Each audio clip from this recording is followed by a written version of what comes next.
واتل عليهم نبأ ابني آدم بالحق إذ قربا قربانا فتقبل من أحدهما ولم يتقبل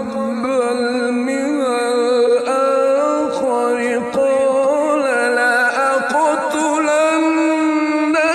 قال إنما يتقبل الله من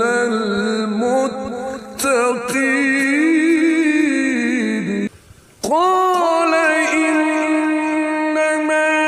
يتقبل الله من المتقين لئن بسطت إلي يدك لتقتلني ما أنا بباسط يدي إليك لأقتلك إني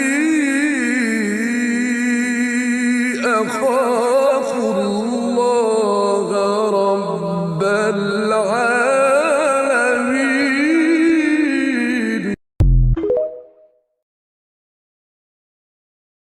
العالمين.